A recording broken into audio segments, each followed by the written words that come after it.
Next 9 news में आपका बहुत बहुत स्वागत है। मैं हूं आपके साथ अबरारुल हक रहमानी। मेरा खास प्रोग्राम मुद्दा आज का में बात करेंगे उत्तर प्रदेश की सियासत की। दरअसल उत्तर प्रदेश में नगर निकाय चुनाव होने वाले हैं, उसके लिए मतदान किए जाने हैं कल, और उससे पहले जो स्थिति बन रही है वो ये दरअसल बतलाती है कि अखिलेश यादव कितनी मजबूत तरीके से इस चुनाव को लड़ रहे हैं, और जो उनके तरफ से तमाम जो आप कह सकते हैं कदम उठाए जा रहे हैं वो पूरी तरीके से भारतीय जनता पार्टी के जो होश उड़ाने के लिए काफ़ी है। सवाल ये बड़ा है कि समाजवादी पार्टी लगातार नगर निकाय चुनाव में अपने प्रदर्शन को लेकर के मायूस रही है, चाहे वो सत्ता पक्ष में रही हो या फिर सत्ता पक्ष से बाहर रही हो, विपक्ष में रही हो।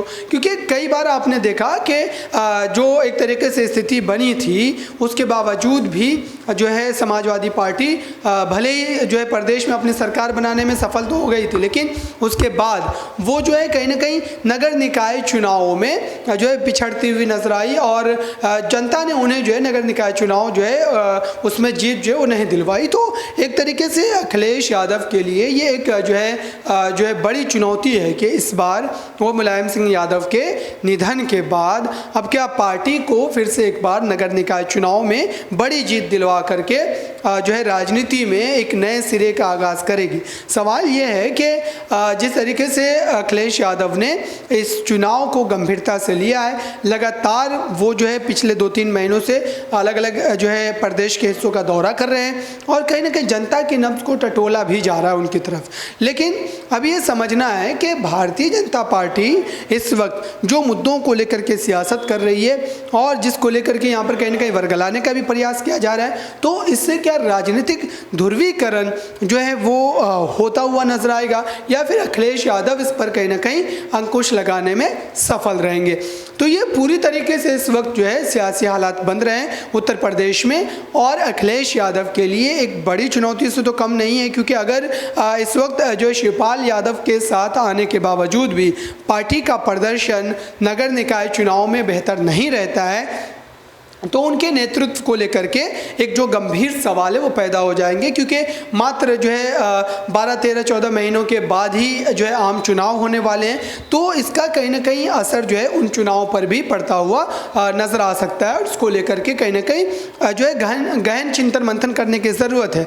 और यही तमाम ऐसे जो है बड़े सवाल हैं जिनको लेकर के यहाँ पर जो है मेरे साथ मानसी जुड़ने वाली, इनसे समझेंगे कि दरअसल इस पूरे मामले को लेकर के उनकी क्या राय है, और इस वक्त जो उत्तर प्रदेश में सियासी समीकरण बन रहे हैं और जो अखिलेश यादव की तरफ से तमाम जो जतन किए जा रहे हैं उसका क्या वाकई उनको फल मिलता नजर आएगा, इसको लेकर के आपकी क्या राय होगी? क्या अखिलेश यादव अब जो है नगर निकाय चुनाव में पार्टी के प्रदर्शन को और ज़्यादा बेहतर कर पाए? देखिए, मुझे ऐसा लगता है कि अखिलेश यादव अपने प्रदर्शन में पूरी ताकत तो झोंक रहे हैं, लेकिन इसके आसार जो है वो कम नज़र आ रहे हैं। हालांकि अगर मायावती के साथ गठबंधन करके कहीं ना कहीं अगर वो इस चुनाव में उतरते तो उनको हो सकता है कि फ़ायदा कुछ हद तक पहुंचता, लेकिन अकेले उन्होंने लड़ने का फैसला किया है। मुझे ऐसा लगता है कि भारतीय जनता पार्टी भी एक तरफ दावा ठोक रही है, वहीं चुनाव प्रचार अखिलेश यादव की तरफ से भी ज़ोर शोर से किया जा रहा है। नगर निकाय चुनाव का जो चुनाव होता है वो काफ़ी अहम होता है, और कहीं ना कहीं इस बात को लेकर के जो जनता है वो काफ़ी मुखर रहती है कि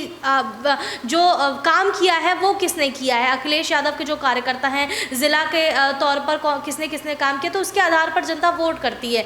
ऐसे में अखिलेश यादव की जो पैठ है वो दलितों को लेकर के या फिर पिछड़ा वर्ग को लेकर के वो इस वक्त थोड़ी कम होती हुई नजर आ रही है। हालांकि यादव वोट बैंक उनके साथ कहीं ना कहीं नजर आता है, लेकिन बीएसपी के साथ कुछ हद तक दलित का वोट बैंक है वो जाता हुआ नजर आता है। हालांकि दोनों अगर मिल करके राजनीति करते, चुनाव लड़ते तो ज़्यादा फायदा अखिलेश यादव को हो सकता था।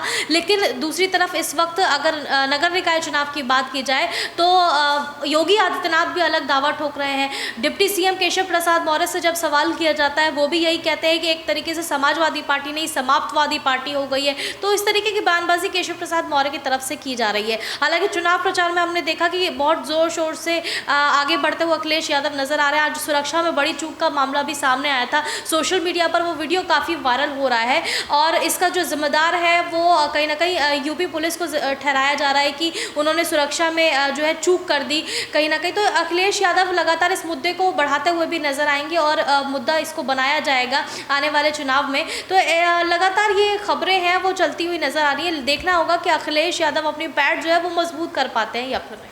बिल्कुल जो है अखिलेश यादव के लिए एक जो है बड़ी आप कह सकते हैं कि चुनौतीपूर्ण ये जो स्थिति बनी है, लेकिन उसके बावजूद भी भारतीय जनता पार्टी जो है चुनाव में मजबूत से डटी हुई है। और सवाल ये है कि जो है चाचा भतीजे के साथ आने के बावजूद भी अगर इस चुनाव में प्रदर्शन समाजवादी पार्टी का बेहतर नहीं रहता है तो बीजेपी को कहीं ना कहीं इस बात का अंदाज़ा होगा कि जो है इतने बड़े चेहरे के आने के बावजूद भी अगर समाजवादी पार्टी अच्छा नहीं कर पा रही है तो बीजेपी के लिए मामला काफ़ी ज़्यादा फ़ायदेमंद रहने वाला। हालांकि प्रत्याशियों के चयन करने में अखिलेश यादव ने काफ़ी ज़्यादा जो है यहाँ पर सूझबूझ दिखाई है और इस वक्त कहा जा रहा है कि जो अखिलेश यादव की रणनीति है अगर उसमें कोई बड़ी सेंधमारी अगर किसी की तरफ से की जा सकती है तो वो मायावती है, क्योंकि मायावती ने जिस तरीके से अल्पसंख्यक समाज के जो है तमाम लोगों को उतारा है, प्रत्याशी बनाया है, तो जाहिर सी बात है कि उससे कहीं ना कहीं वोट में बिखराव आएगा। और जो बीएसपी की जो ज़मीनी हकीकत है, जो सियासत जो इस वक्त उनकी तरफ से की जा रही है, उसके लिहाज से अगर देखा जाए तो धरातल पर कोई भी बड़ा वोट बैंक उनके साथ इस वक्त खड़ा नज़र नहीं आता है। और इसके बाद यही माना जा सकता है कि अखिलेश यादव के खिलाफ उन्होंने ये एक बड़ी चाल चली है ताकि बीजेपी को फ़ायदा पहुंचाया जा सके। इस तरीके के आरोप लगातार उनके खिलाफ लगाए जा रहे हैं। तो मायावती के इस रणनीति से अखिलेश यादव का कितना नुकसान होगा, क्या उन्होंने जो प्रत्याशी की जो एक कैटेगरी बनाई है उससे क्या समाजवादी पार्टी को भारी नुकसान जो है वो पहुँच सकता है? बिल्कुल, जो प्रत्याशियों की लिस्ट मायावती की तरफ से तैयार की गई है, हो सकता है कि समाजवादी पार्टी और अखिलेश यादव को इसका बड़ा नुकसान उठाना पड़े। हालांकि अखिलेश यादव ने भी जो अपना प्रत्याशियों का चयन किया है वो काफ़ी सोच समझ करके किया है और कहीं ना कहीं उन्होंने उन ज़िलों पर ज़्यादा पैठ बनाई है जहाँ पर वो अक्सर जीतते हुए आए हैं। तो यहाँ पर जिस तरीके से प्रत्याशियों का चयन अखिलेश यादव की तरफ से किया गया है, मुझे ऐसा लगता है कि अखिलेश यादव और मायावती में बड़ी टक्कर देखने को मिल सकती है। लेकिन मायावती इस बार बहुत सोच समझ करके रणनीति बनाती हुई नजर आ रही, क्योंकि मायावती ने भी ये ऐलान कर दिया था कि वो अकेले ही चुनाव लड़ेंगी और अखिलेश यादव भी यही दावा ठोक रहे थे। वहीं अगर यूपी नगर निकाय चुनाव में आज का जो मुद्दा है वो अतीक अहमद वाला भी बना हुआ है, इसका असर भी काफ़ी देखने को मिलेगा नगर निकाय चुनाव में, क्योंकि ये मुद्दा काफ़ी गरमाया था। योगी आदित्यनाथ की कानून व्यवस्था पर लगातार सवालिया निशान खड़े किए जा रहे थे। हो सकता है कि इसका नुकसान कुछ हद तक भारतीय जनता पार्टी को भी भुगतना पड़े। बहुत बहुत शुक्रिया इन तमाम सवालों का जवाब देने के लिए। तो उत्तर प्रदेश के जो सियासी हालात उस पर हम जो है चर्चा कर रहे थे और आपने देखा कि इस वक्त क्या स्थिति बनी हुई है, तमाम जानकारी आप तक पहुंचाने की कोशिश भी की। इस खास रिपोर्ट में बस इतना ही। देखते रहिए ताज़ा तरीन खबरों के लिए नेक्स्ट 9 न्यूज़ को। धन्यवाद।